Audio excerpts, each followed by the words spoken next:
بسم اللہ الرحمن الرحیم نحمده ونصلی علی رسوله الکریم اما بعد فقد قال النبی صلی اللہ علیہ وسلم من يرد الله به خيرا يفقهه في الدين او كما قال علیہ الصلاة والسلام۔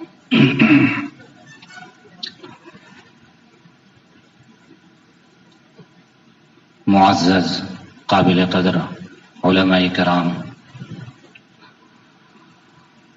حضرت والا سے حضرت والا کے جذبات صالحہ اور انتہائی تجربات کی روشنی میں علم فقہ اور دیگر علوم و فنون سے متعلق انتہائی قیمتی اور اہم باتیں ہم سب سماعت فرما رہے تھے اور حضرت سے مستفید ہو رہے تھے، اور سچی بات یہ ہے کہ طبیعت ایسے ہی چاہ رہی تھی، دل یہ چاہ رہا تھا کہ حضرت والا کا سلسلے گفتگو ایسے ہی چلتا رہے۔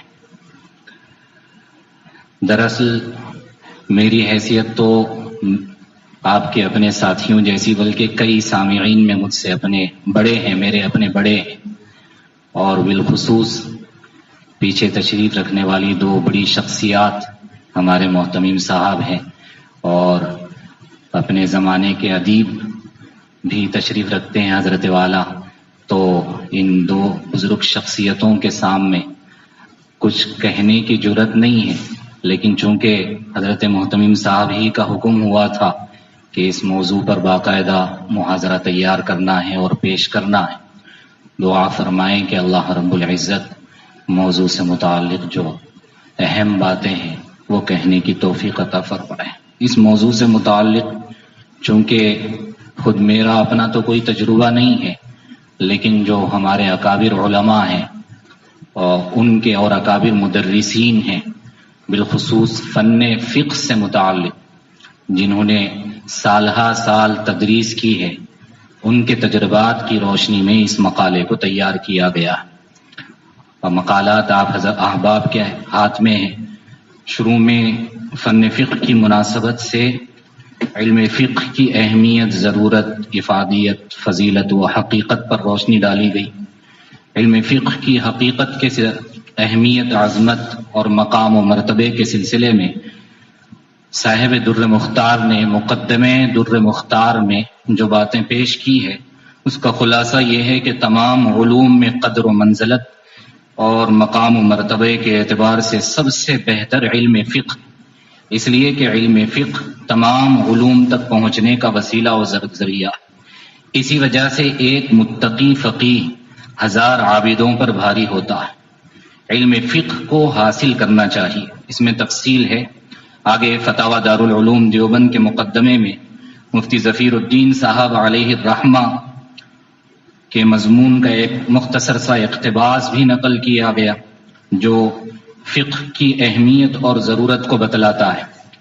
فقہ وہ فتاوی ایسا فن ہے جس سے کسی کو بھی مفر نہیں، اس لیے کہ انسانی زندگی میں جس قدر واسطہ اس فن اور اس کے اصول و جزیات سے پڑتا ہے، اور جس قدر آئے دن ان کے مسائل کا جواب یہاں سے ملتا ہے، کہیں اور سے ممکن نہیں ہے۔ اسی طرح سے آن لائن فتاوی دارالعلوم دیوبند وغیرہ میں فقہ کی حیثیت کو، شرعی حیثیت کو بھی واضح کیا گیا۔ فقہ کے موٹے معنی کو بتلاتے ہوئے کہا گیا کہ فقہ کے معنی دین کی گہری سمجھ، اصطلاح میں احکام شریعت کو تفصیلی دلائل کے ساتھ جاننے کا نام فقہ۔ فقہ میں مہارت پیدا کرنا امت پر فرض کفایہ، تو یہ فقہ کی اہمیت اور فضیلت سے متعلق اس فتوے میں وضاحت موجود ہے۔ اسی طرح سے علم فقہ کی اہمیت کا اندازہ اس سے بھی لگایا جا سکتا ہے کہ قرآن پاک میں اس کا ذکر ہے۔ کئی ایک احادیث میں نبی پاک صلی اللہ علیہ وسلم نے اس فن کا ذکر فرمایا ہے۔ طوالت کے اندیشے سے قرآن پاک کی آیت احادیث کو ترک کیا جا رہا ہے۔ فقہ کی حقیقت کے بارے میں یہ ہے کہ یہ ایک خاص ضابطے کے تحت قرآن و حدیث کی مکمل جامع شرح، یعنی فقہ یہ کوئی نئی چیز نہیں ہے، یعنی قرآن اور حدیث سے ہٹی ہوئی چیز نہیں، بلکہ اس کا سرچشمہ اور اس کا ماخذ، اصل ماخذ قرآن اور حدیث ہی ہے۔ اس کو قرآن و حدیث میں سے لیا گیا۔ جن باتوں کو قرآن و حدیث میں اصول اور اجمال کے طور پر بیان کیا گیا ہے، انہی باتوں کو ائمہ نے فقہ میں تفصیل کے ساتھ فروعات اور جزئیات کی شکل میں نمایاں کیا۔ چنانچہ امام محمد بن ادریس شافعی رحمۃ اللہ علیہ فرماتے ہیں کہ ائمہ اکرام نے جتنی باتیں بیان فرمائی وہ سب حدیث ہی کی شرح ہے۔ وقال الامام الشافعی رحمہ اللہ جمیع ما تقولہ الائمہ شرح للسنہ وجمیع شرح السنہ شرح للقرآن۔ امام محمد بن محمد غزالی رحمۃ اللہ علیہ فرماتے ہیں کہ وَأَنَّ الْفِقْهَ أَشْرَفُ مِنْهُ مِنْ ثَلَاثَةِ أَوْجُهٍ أَحَدُهَا أَنَّهُ عِلْمٌ شَرْعِيٌّ إِذْ هُوَ مُسْتَفَادٌ مِنَ النُّبُوَّةِ کہ علم فقہ نبوت یعنی قرآن اور حدیث ہی سے لیا گیا۔ دراصل ایک فرقے نے گویا کہ اپنی زندگی کا یہ مقصود بنا لیا ہے کہ فقہ اور فقہاء کرام پر طعنہ زنی کی جائے اور لوگوں کو یہ باور کرایا جائے کہ فقہ کا قرآن اور حدیث سے کوئی تعلق نہیں۔ تو جہاں ہم کتب فقہ کی تدریس کرتے ہیں وہیں ہماری یہ ذمہ داری بنتی ہے کہ ہمارے طلبہ عزیز کے سامنے ہم فقہ کی اہمیت اور فقہ کا جو قرآن اور حدیث سے گہرا تعلق ہے اس کو بھی واضح کریں، اور ساتھ میں ہمارے طلبہ کے دلوں کے اندر اس سلسلے میں اچھی طرح سے اطمینان کو جاگزی کرے کہ فقہ یہ کوئی نئی چیز نہیں ہے بلکہ قرآن اور حدیث سے اخذ کی گئی چیز ہے۔ غرض ہے کہ فقہ قرآن و حدیث سے ہٹ کر کوئی مستقل یا الگ سرچشمہ اور ماخذ نہیں، نیز فقہ محض عقل و قیاس کا نام بھی نہیں بلکہ اس کی بنیاد ماخذ و مرجع قرآن و حدیث ہی ہے۔ لیکن فقہ سے متعلق ان تمام حقائق کے باوجود ایک فرقے نے فقہ کو بے بنیاد اور باطل قرار دینے کا مستقل بیڑا اٹھا رکھا۔ اس فرقے سے ہم واقف ہیں۔ یہ فرقہ عوام الناس میں یہ غلط تصور پیش کرتے تھکتا نہیں کہ فقہ محض پراگندہ خیالات اور بیجا قیاسات کا مجموعہ ہے کہ جس کا قرآن و سنت سے دور کا واسطہ بھی نہیں، جبکہ یہ فرقہ خود فقہ کی حقیقت و حقانیت کو خوب جانتا اور سمجھتا۔ اور تعجب خیز بات یہ ہے کہ کئی ایک پیش آمدہ مسائل جن کو جدید مسائل کہا جاتا ہے، ان جدید مسائل میں اگر غیر مقلد بھائیوں کے دارالافتاء سے فتویٰ طلب کیا جائے تو باقاعدہ وہ قیاس کے ذریعے سے ہی مسئلے کو ثابت کرتے ہیں، قیاساً ثابت کرتے ہیں اور قیاساً لکھتے بھی ہیں۔ کئی ایک مسائل کو دیکھنے کا موقع ملا۔ ایک طرف تو فقہ کے بارے میں یہ دعویٰ ہے کہ فقہ یہ بیجا قیاسات کا نام ہے اور خود قیاس بھی کرتے ہیں، یعنی ایک طرف قیاس کے منکر ہے اور دوسری طرف باقاعدہ قیاس کرتے ہیں اور قیاس ہی کے ذریعے سے پیش آمدہ مسائل کو حل بھی کرتے ہیں۔ غرض ہے کہ ان کا جو نظریہ ہے اسے فقہ اور فقہاء کرام سے بغض و عناد کے سوا اور کیا کہا جا سکتا۔ ان کے حق میں دعا ہی کی جا سکتی ہے کہ اللہ رب العزت انہیں توفیق رفیق عطا فرمائے۔ آگے تدریس فقہ سے پہلے کچھ انتہائی امور ہیں، انتہائی اہم امور جن کو ملحوظ رکھنا ایک مدرس فقہ کے لیے بہت ضروری ہوتا ہے۔ کچھ باتیں تو وہ ہے جو تدریس فقہ سے پہلے ملحوظ رکھنی چاہیے، اور کچھ باتیں وہ ہیں جن کو دوران تدریس ملحوظ رکھنا چاہیے۔ تدریس فقہ سے پہلے جن امور کو ملحوظ رکھنا چاہیے ان میں سب سے بنیادی حیثیت مطالعے کو ہے۔ چنانچہ مناسبت سے مطالعے کی اہمیت و ضرورت اور پھر اس سلسلے میں پڑوس ملک کی بڑی بزرگ اور بڑی علمی شخصیت حضرت اقدس مولانا سلیم اللہ خان صاحب علیہ الرحمہ کا ایک اقتباس نقل کیا گیا ہے۔ تدریس کے لیے مطالعہ یقیناً روح اور جان کا درجہ رکھتا ہے۔ مطالعے کے بغیر تدریس بے جان و بے اثر ہوتی ہے۔ تدریس سے قبل اگر مطالعہ نہ کیا جائے، حالانکہ ہمارے اکابر کے بارے میں لکھا ہے، اکابر علماء کے بارے میں 25 سال سے زیر درس جو کتاب ہے 25 سال سے زیر درس ہے اور بالکل ازبر ہے اور اس پر قادر ہیں کہ کتاب سامنے نہ ہو، اس کے باوجود عبارت بھی پڑھ لیں، ترجمہ بھی کر دیں اور اس کے سارے مطالب کو بیان کر دے، کوئی گوشہ رہنے نہ پائے، اس پر قادر ہے۔ اس کے باوجود ہمارے اکابر کے بارے میں کتابوں میں لکھا ہے کہ وہ جب مطالعہ کرتے تو ایسے مطالعہ کرتے گویا نئے سبق کا مطالعہ کر رہے ہیں۔ پچھلی جو 25 سالہ تجرباتی زندگی ہے اور 25 سال تک انہوں نے جس کتاب کو پڑھایا ہے، حالانکہ کتاب ازبر ہے لیکن مطالعہ ایسے کر رہے ہیں جیسے کہ بالکل ابھی کتاب ہاتھ آئی اور ابھی نئی کتاب ملی ہے، اس طرح سے مطالعہ کیا جاتا۔ تو مطالعے کی بڑی اہمیت ہے، روح اور جان کا درجہ۔ تدریس سے قبل مطالعہ ازحد ضروری و لازمی امر ہے۔ اکابر مدرسین نے سبق پڑھانے سے قبل مطالعے کو انتہائی اہم و ضروری قرار دیا۔ شیخ الحدیث حضرت اقدس مولانا سلیم اللہ خان صاحب علیہ الرحمہ سبق کی تیاری سے متعلق فرماتے ہیں کہ استاد سبق کی تیاری ایسی کر کے آئے کہ وہ سبق اس کو زبانی یاد ہو، مختلف عنوانات سے وہ طلباء کو سمجھانے پر قادر ہو۔ ایسا نہ ہو کہ کتاب کے تابع ہو کر وہ بات کر رہا ہے، کتاب ہٹا دی جائے تو وہ سبق کے بیان کرنے سے قاصر ہو۔ پورا سبق استاذ کو خود اپنے ذہن میں پورے طریقے سے محفوظ کر کے درسگاہ میں آنا چاہیے۔ آگے فرماتے ہیں اپنے بعض اساتذہ کے علمی کمال اور مطالعے کے کمال کے بارے میں کہ ہم نے اپنے بعض اساتذہ کو دیکھا ہے کہ ان کو سبق پڑھانے کے لیے کتاب کی ضرورت نہیں ہوتی تھی۔ بیضاوی شریف اور خیالی جیسی کتابیں استاذ کتاب سامنے رکھے بغیر پڑھا دیا کرتے تھے اور طالب علموں پر اپنی ایسی گرفت قائم کر لیتے تھے کہ طالب علموں کو نماز میں وسوسے آ سکتے ہیں، دعا کے وقت وسوسے آ سکتے ہیں، لیکن ان کے سبق میں بالکل وسوسہ نہیں آتا۔ تو اس کا نتیجہ یہ تھا کہ طلباء ان کے سبق کو خوب یاد کرتے تھے اور ان کے سبق میں حاضری کا بڑا اہتمام ہوتا تھا۔ جو استاذ جتنا زیادہ مطالعہ کرتا ہے اور جس قدر تفہیمانہ انداز میں اور سبق کو آسان کر کے سمجھاتا ہے، اس کا سبق انتہائی مقبول سمجھا جاتا ہے اور طلباء اس کے سبق میں حاضری کا اہتمام بھی کرتے ہیں۔ آگے حضرت شیخ الحدیث مولانا نذیر احمد صاحب علیہ الرحمہ فرماتے ہیں کہ ذوق مطالعہ ہر انسان کے لیے بالخصوص معلم کے لیے ایک بہت بڑی خوبی بلکہ تمام خوبیوں کی جڑ اور بنیاد ہے۔ معلم کی اصل ذمہ داری معلومات اور انوار علم احسن اسلوب سے شاگردوں میں تقسیم کرنا، جو مواد تلامذہ کو دینا ہے، جو موتی ان میں تقسیم کرنے ہیں، جو پھولوں کے ہار ان کے گلے میں ڈالنے ہیں، ان سب کی تحصیل کا ذریعہ مطالعہ ہے۔ مطالعہ ناقص ہو اور پھر یہ توقع رکھنا اور دعویٰ کرنا کہ میری تعلیم کامل ہے، دھوکہ دہی کے علاوہ کچھ نہیں۔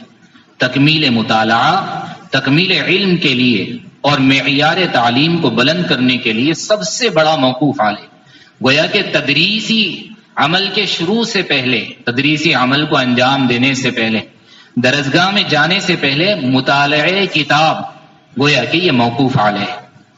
آگے مطالعے کا منہج حل عبارت باقاعدہ اس کو تحریر کیا گیا، بتایا گیا کہ مطالعے کا منہج اور طریقہ کار کیا ہونا چاہیے۔ بعض مرتبہ ہم مطالعہ کرتے ہیں، یہ ساری باتیں مذاکرتاً ہیں، آپ احباب بخوبی جانتے ہیں کہ مطالعہ کس طرح کرنا ہے، تو یہ باتیں مطالعے کا منہج کیسا ہونا چاہیے، مطالعہ کیسے کرنا چاہیے، حل عبارت کیسے ہونی چاہیے درسگاہ میں جانے سے پہلے، یہ ساری باتیں مذاکرتاً ہیں، بطور مذاکرہ۔ مطالعے کا منہج اور طریقہ کار فن فقہ کی کسی بھی عربی کتاب کی تدریس سے قبل بوقت مطالعہ درج ذیل امور کو ملحوظ رکھنا انتہائی ضروری معلوم ہوتا ہے۔ ان کے بغیر مطالعے کی تکمیل نہیں ہو پاتی۔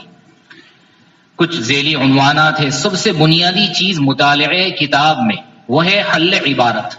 عبارت کا حل کرنا انتہائی ضروری ہے، نحوی اعتبار سے، صرفی اعتبار سے عبارت کو اچھی طرح سے حل کیا جائے۔ اس کا طریقہ کار ہم خود بھی اس طرح سے حل کریں، ہمارے طلب عزیز کو بھی بتایا جائے کہ کتاب کی عبارت کو حل کرنے کا یہ طریقہ کار۔ اس کا طریقہ کار یہ ہے، مثلا نور الایضاح ہم اگر پڑھا رہے ہوں تو نور الایضاح پڑھانے سے ایک دن پہلے شام میں یا جس وقت بھی ہمارا اپنے مطالعے کا وقت طے ہے، نور الایضاح کے ساتھ لغت لے کر بیٹھیں، اس کی اپنی عربی شروحات ہوں گی، تحتوی علی مراقی الفلاح وغیرہ بھی ساتھ ہوگی، لیکن حل عبارت کے لیے مصباح اللغات القاموس الجدید وغیرہ، یہ لغت کی کتاب ساتھ میں لے کر بیٹھے. مثلا ہم نے ایک لائن عبارت پڑھی تو اس میں سب سے پہلے دیکھے کہ بھائی یہ فعل ہے یا اسم ہے. اگر فعل ہے تو کون سا صیغہ ہے. جب صیغے کی تعین ہو گئی تو اب یہ دیکھے کہ یہ کس باب سے آتا ہے. جب ہم لغت کھول کر دیکھیں گے تو لغت میں جب ہم اپنی آنکھوں سے دیکھیں گے تو سننے کے مقابلے میں دیکھی ہوئی چیز بہت زیادہ ازبر ہوتی ہے اور برس ہا برس تک محفوظ ہو جاتی ہے ذہن کے اندر. تو اسی لیے لغت کو باقاعدہ ہم کھول کر دیکھیں کہ یہ فعل ہے تو کس باب سے آیا ہے اور پھر اس کی خاصیت کیا ہے، اس پر بھی غور کر لیا جائے. اس کے بعد پھر اسم ہے تو ہم یہ دیکھیں کہ بھائی یہ واحد ہے یا جمع ہے. اس کے معنی اگر کوئی اجنبی لفظ آ گیا جس کا معنی ہمیں معلوم نہیں ہے، اس کا معنی بھی لغت میں اچھی طرح سے دیکھ لیا جائے. اس طرح سے الفاظ کے معانی کو پہلے حل کر لیا جائے. پھر اس کے بعد ہم اعرابی اعتبار سے عبارت کو حل کریں کہ فعل کے آخر میں رفع ہے تو کہیں ایسا تو نہیں ہے کہ کوئی ناصب تو نہیں ہے، فعل مضارع ہے اور اس سے پہلے ان وغیرہ اس پر داخل تو نہیں ہے جس کا اثر فعل کے آخر میں ظاہر ہونا ہے. کہیں ایسا تو نہیں ہے کہ آگے جو اسم ہے وہ اسی فعل سے حال واقع ہو، فعل کے فاعل سے حال واقع ہو یا فعل کا فاعل واقع ہو. اگر ہم نائب فاعل بنا رہے ہیں تو ما قبل والا جو فعل ہے وہ فعل معروف تو نہیں ہے، کہیں غور کر لیا جائے. پھر آگے جو اسم ہے اس کے بارے میں طے کیا جائے کہ بھئی یہ فعل کا مفعول ہے یا نہیں. فعل لازم ہے تو مفعول کی ضرورت نہیں، فعل متعدی ہے تو اس کے بارے میں طے کیا جائے کہ بھئی آگے جو آئے گا اس کا مفعول ہے. پھر مفاعل کی اقسام میں سے کون سا مفعول ہے اس کو طے کیا جائے. منصوبات میں سے غور کریں کہ بھئی کون سا مفعول ہے، کہیں تمیز تو نہیں ہے، کہیں حال تو واقع نہیں ہو رہا ہے. یہ ایسے امور ہیں کہ عبارت کی ان باریکیوں پر اگر ہم تھوڑے دن تک غور کریں تو پھر اس کے بعد ہم عبارت کو دیکھتے جائیں تو از خود یہ عبارت کی باریکیاں اور عبارت کی پیچیدگیاں ہمیں حل ہوتی ہوئی دکھائی دے گی اور سر سر ہم عبارت پڑھتے جائیں گے. ہمارے طلبہ اکرام کو بھی یہی بتایا جائے مطالعے کا طریقہ کار کہ بیٹا بقرعید تک کم از کم بقرعید تک صرف ایک لائن تم حل کر کے لاؤ.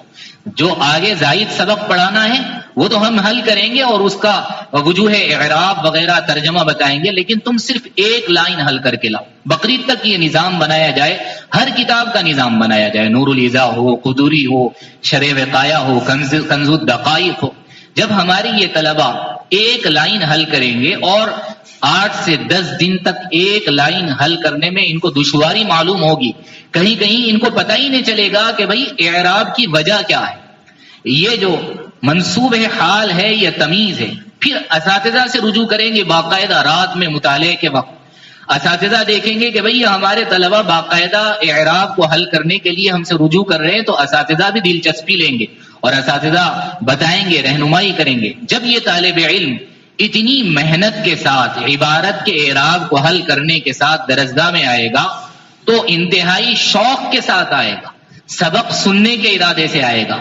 استاذ کی جانب سے اس کی جانب سے جو عبارت حل کی گئی ہے استاذ کی جانب سے تصدیق ہوگی یا نہیں ہوگی، یا پھر اس میں کچھ اصلاح کی بات ہے استاذ سے پوچھے گا یا استاذ بتائے گا کہ تم نے یہ عبارت غلط پڑھی ہے، تم نے جو اعراب لگایا ہے یہ غلط لگایا ہے. یہ انتہائی بنیادی چیز ہے اعراب کی تصحیح کا ہو جانا. اگر اعراب کی تصحیح نہیں ہوئی، ایسے ہی اس کو چلا دیا گیا، صرف نظر کر دیا گیا، تو صورتحال یہ ہے کہ ہمارے پاس افتاء میں دورہ کیے ہوئے طلبہ آتے ہیں امتحان دینے کے لیے اور ہدایہ ثالث کا امتحان لیا جاتا ہے بغیر کسی مبالغے کے. میں بتا رہا ہوں کئی ایک آتے ہیں، 50-60 طلبہ بعض مرتبہ آتے ہیں، ان میں سے صرف 10 کا 12 کا انتخاب کرنا پڑتا ہے اور انتہائی مجبور ہو کر اتنی کم تعداد کا انتخاب کرنا پڑتا ہے. باقی جو 40 ہیں، باقی جو 48 طلبہ ہیں، ان میں ایسے ہوتے ہیں، کچھ تو وہ ہوتے ہیں جو عبارت کے صحیح تلفظ پر بھی قادر نہیں ہوتے. وہ دورہ کر کے آئے کسی مدرسے سے، باقاعدہ دورے کی سند بتاتے ہیں، تصدیق نامہ ان سے پوچھا جاتا ہے تو تصدیق کی جاتی ہے کہ ماشاءاللہ تعلیمی کیفیت اس طالب علم کی اچھی رہی، اخلاقی حالت اچھی رہی. لیکن جب عبارت پڑھائی جاتی ہے تو اور پھر عبارت ایسے ہی نہیں پڑھائی جاتی بلکہ ان کو یہ کہا جاتا ہے کہ بھئی 15 منٹ آپ کو وقت دیا جاتا ہے، یہ 2-4 لائن ایک مسئلہ ہدایہ کا آپ حل کر لو اور حل کر کے آپ صحیح طور پر اعراب لگا کر پڑھ لیں عبارت اور صحیح طور پر ترجمہ کر لیں، اور جو موٹا سا مطلب ہے وہ بتا دیں. کوئی باریک بات نہیں پوچھی جاتی، بس حل عبارت پوچھی جاتی ہے ان سے. 10 سے 15 منٹ 20 منٹ غور کر کے دورہ کیے ہوئے طلبہ آتے ہیں اور ہدایہ ثالث کی عبارت کو دیکھنے کے باوجود جب عبارت پڑھتے ہیں تو وہ عبارت کا بعض مرتبہ صحیح تلفظ بھی نہیں کر سکتے. یہ صورتحال کیوں؟ اس لیے کہ بنیادی طور پر ان پر محنت نہیں ہوئی، بنیادی طور پر اعراب کی وجہ اعراب کی کمزوری رہ گئی، جس کی وجہ سے دورے تک اور دورے کے بعد تک یہ کمزوری ان کے اندر باقی رہی. اس کے بعد پھر ترجمہ تو کیا کریں گے وہ، اس لیے کہ وہ سمجھتے ہی نہیں ہے کہ فاعل ہے یا نائب فاعل، مفعول ہے یا تمیز ہے، اس میں کوئی تمیز ہی نہیں کر سکتے ہیں.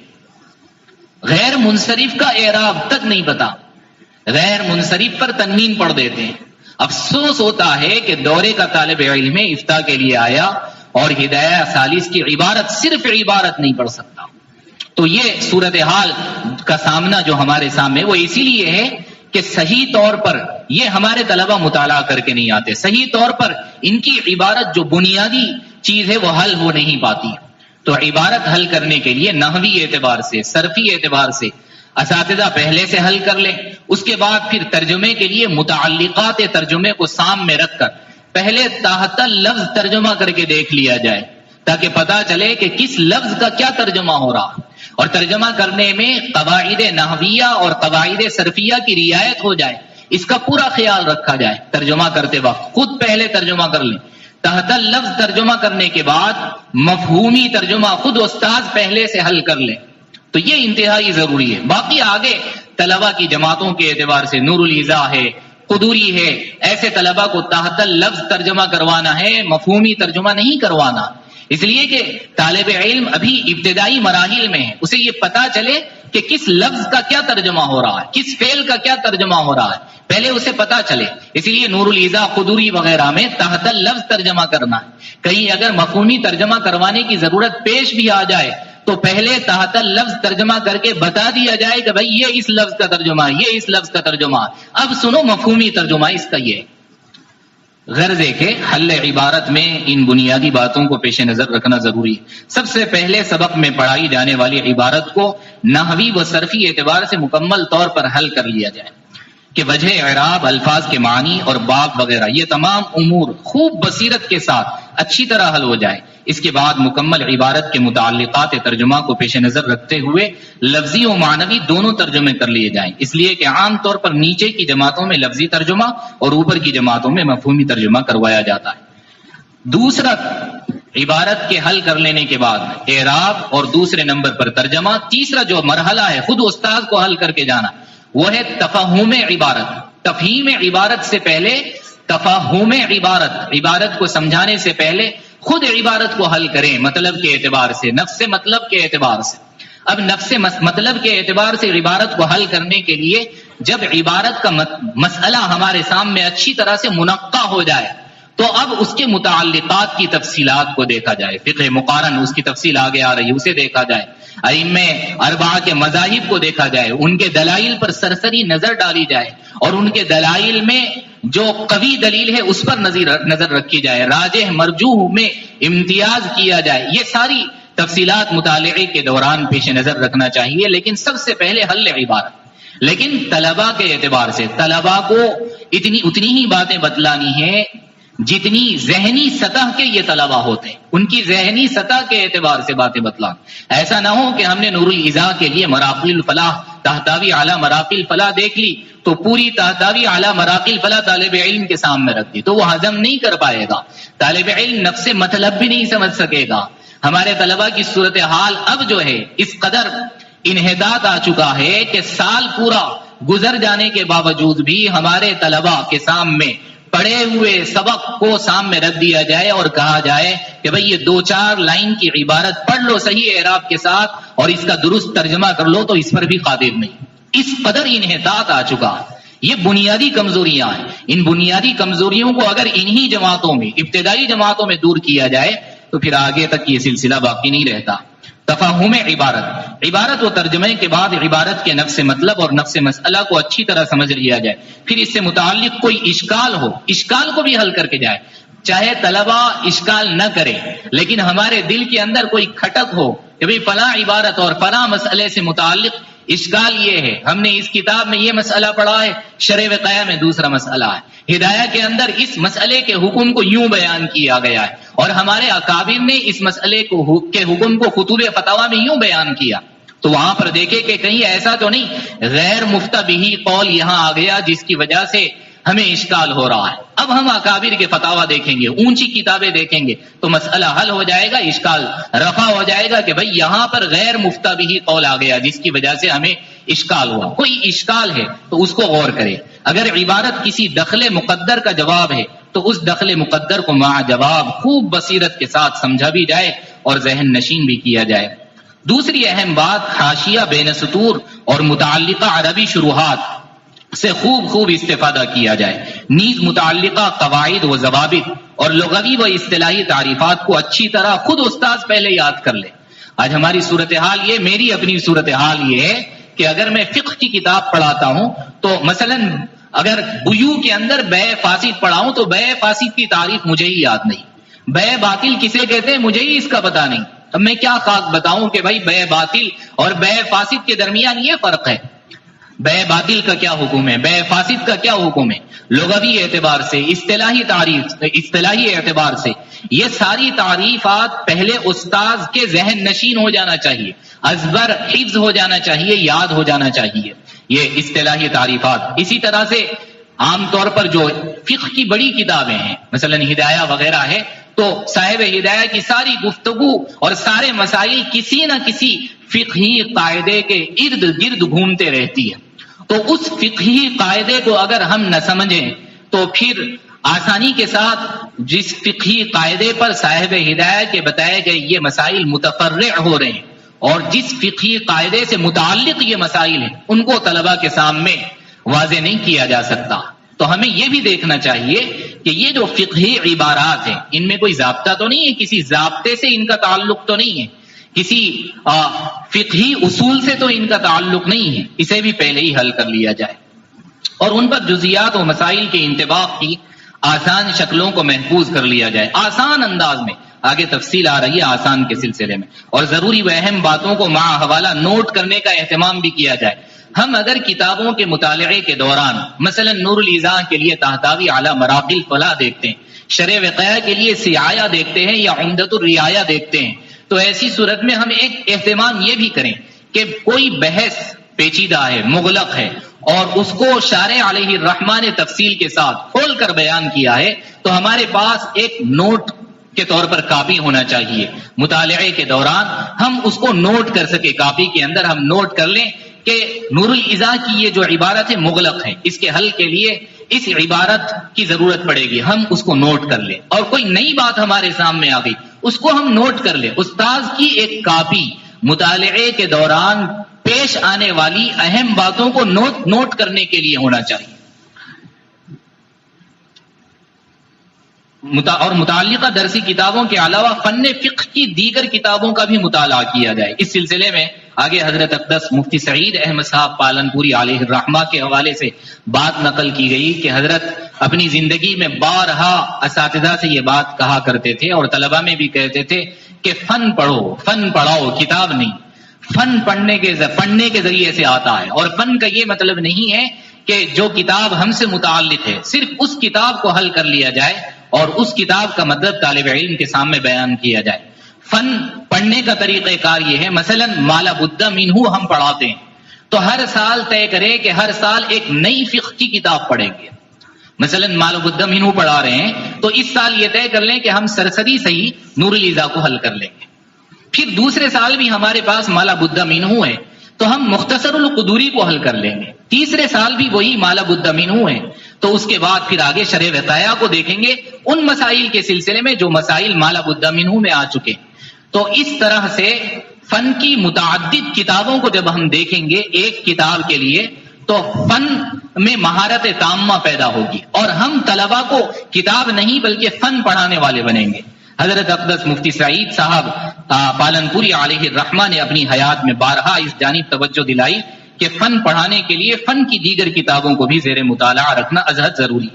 الغرض تدریس سے قبل دوران مطالعہ امور مذکورہ کو ملحوظ رکھنا انتہائی ضروری ہے۔ اور سبق کے سلسلے میں ایک اور اہم بات جو ہمارے اپنے بڑوں نے بتلائی، جب تک سبق اچھی طرح سے منشرہ نہ ہو جائے، سبق مکمل طور پر حل نہ ہو جائے، اس وقت تک ہم طالب علم کو نہ پڑھائیں۔ آگے حضرت مولانا تقی عثمانی صاحب کے پاس شیخ المشائخ حضرت مولانا رسول خان صاحب قدس سرہ دارالعلوم کراچی بکثرت تشریف لایا کرتے تھے، تو حضرت نے اس وقت اساتذہ میں یہ بات بتلائی تھی کہ جب تک جو مسئلہ ہمیں پڑھانا ہے اور جو عبارت ہمیں پڑھانی ہے وہ اچھی طرح سے منشرہ نہ ہو جائے اس وقت تک نہ پڑھائیں۔ اگر کسی دن کوئی عبارت حل نہیں ہوئی اور ہم درسگاہ پہنچ گئے تو اس دن سبق نہ پڑھائیں۔ نصیحت کر دیں طلباء کو، سال میں کبھی ایک آدھ مرتبہ اس طرح ہونا چاہیے، عام معمول اس کا نہیں ہونا چاہیے۔ حل کرنے کے باوجود عبارت حل نہیں ہو سکی اور بڑے اساتذہ سے بھی رجوع کرنے کا ابھی موقع نہیں ملا اور درسگاہ میں جانے کا وقت آ گیا تو حضرت فرماتے ہیں کہ یہ سبق نہ پڑھائے، اس لیے کہ سبق حل ہی نہیں ہوا۔ اگر اس کے باوجود ہم سبق پڑھاتے ہیں تو پھر طلباء کے ساتھ یہ خیانت کی بات ہے۔ اہم بات یہ ہے، حضرت مولانا تقی عثمانی صاحب دامت برکاتہم فرماتے ہیں کہ اہم بات یہ ہے کہ طالب علم کو صحیح علم دو۔ ہمارے بزرگوں نے فرمایا کہ ہر استاذ کا یہ فریضہ ہے کہ وہ سبق میں جانے سے پہلے اپنے سبق کی تیاری کرے۔ اس تیاری میں صرف اتنی بات نہیں کہ جو کچھ پڑھانے جا رہا ہے اس کا مطالعہ کر لیا جائے، یہ تو ہے ہی ضروری کہ مطالعہ کر کے اچھی طرح اس کو خود اپنے ذہن میں بٹھائے، اور جب تک کوئی مسئلہ واضح اور منشرح طور پر دل میں نہ آئے اس وقت تک نہ پڑھائے۔ ہمارے شیخ المشائخ حضرت مولانا رسول خان صاحب قدس سرہ کئی مرتبہ ہمارے یہاں دارالعلوم تشریف لائے، انہوں نے ایک نصیحت فرمائی تھی کہ دیکھو بھائی، جو پڑھانے جا رہے ہو اس کے اوپر جب تک مکمل شرح صدر نہ ہو اس کو نہ پڑھاؤ، چھٹی لے لو اس دن، اس لیے کہ بات واضح نہیں ہوئی۔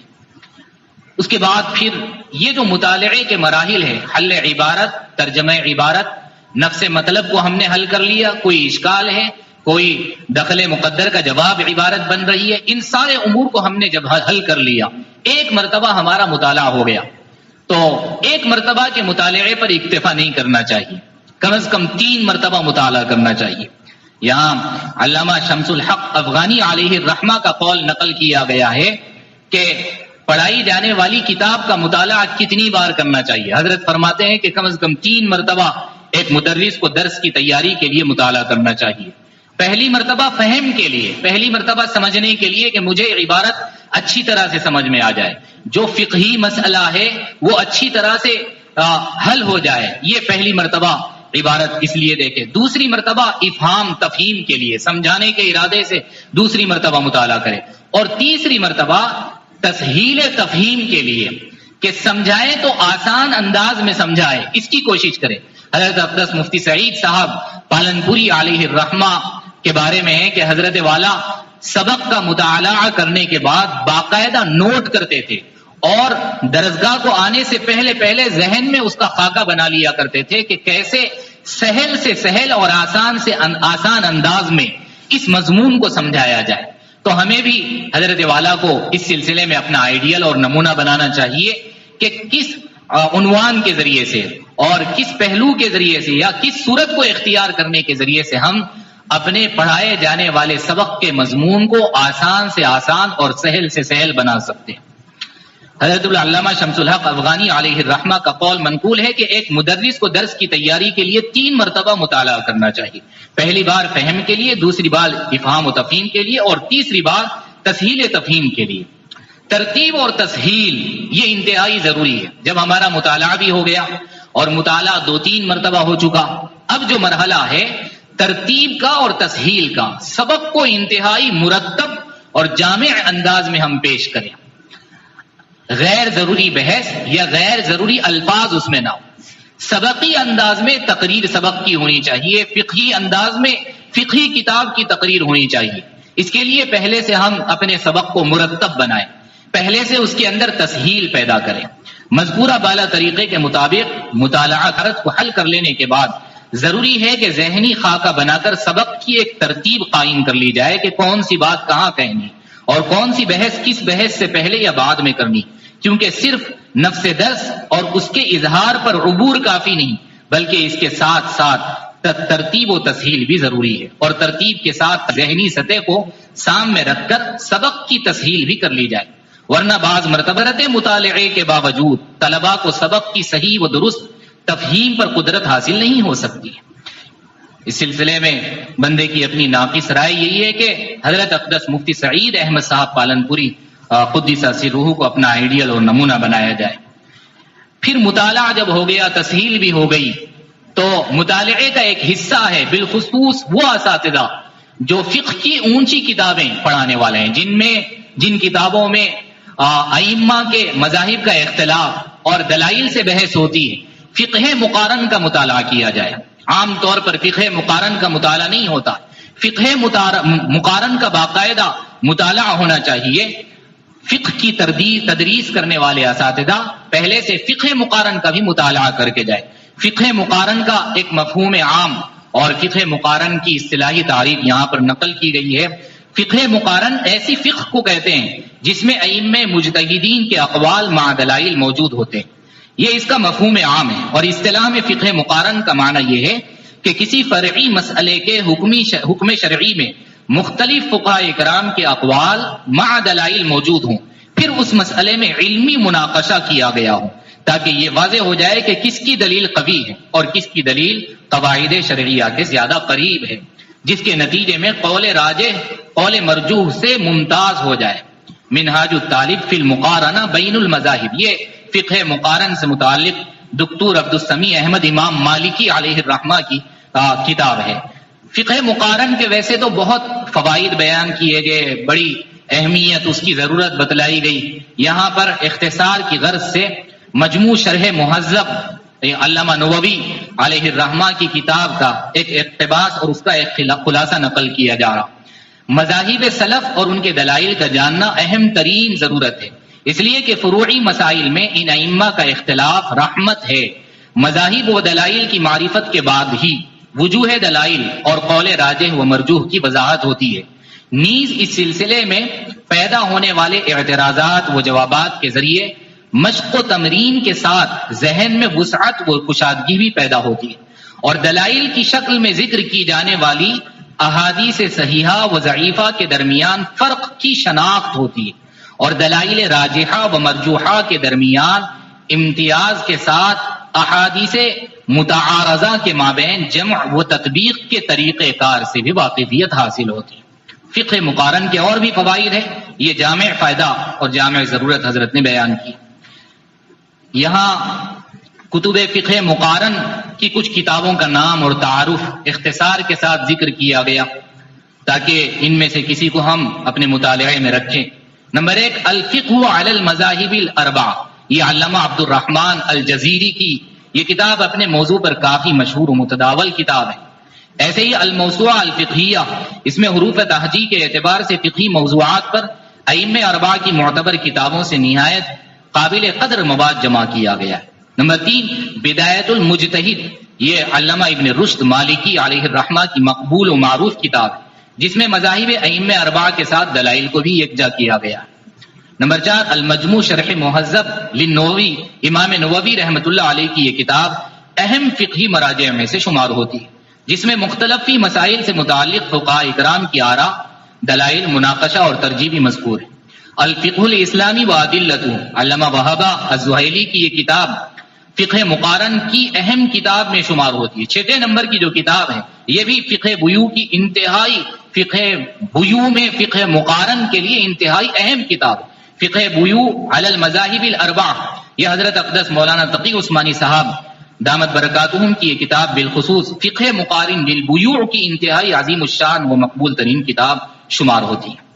اسی طرح سے فقہ مقارن کا جب مطالعہ ہو جائے تو ہمارے جو اکابر ہیں، اکابر مفتیان اکرام کے کتب فتاوی کا مطالعہ بھی تدریس فقہ انجام دینے والوں کو، پڑھانے والوں کو کرنا چاہیے، فقہ کی تدریس کرنے والوں کو، اس لیے کہ بعض مرتبہ جو درسی کتابیں ہیں، نور الایضاح ہے، بلکہ شرح وقایہ میں بعض مقامات میں غیر مفتہ بھی اقوال کو ذکر کر دیا گیا، تو اب ہمارے اکابر کے جو کتب فتاوی ہیں ان پر ہماری اپنی نظر ہوگی تو مفتہ بھی اقوال ہمارے سامنے ہوں گے، ہمارے اکابر نے ان عبارات سے کیا سمجھا ہے اور ہمارے اکابر نے ان کتابوں کے اندر بعض مقامات میں جن کو مفتبی بتلایا گیا اور جن کو راجح بتلایا گیا، ہمارے اکابر نے ان کو مرجوح بتلایا ہے، ہمارے اکابر نے ان کو غیر مفتبی قرار دیا ہے اصول اور قواعد کی روشنی میں۔ تو مطالعے کتب فتاوی کا بھی بہت اہتمام کرنا چاہیے، بالخصوص فقہ کی تدریس کرنے والے اساتذہ کو۔ کتب فقہ کی تدریس سے قبل جو سبق پڑھانا ہو اس سے متعلق مسائل و جزیات کی معرفت اور مفتبی اقوال کی شناخت کے لیے اکابر مفتیان اکرام کی کتب فتاوی کا بھی مطالعہ کرنا چاہیے، تاکہ بوقت ضرورت طلبہ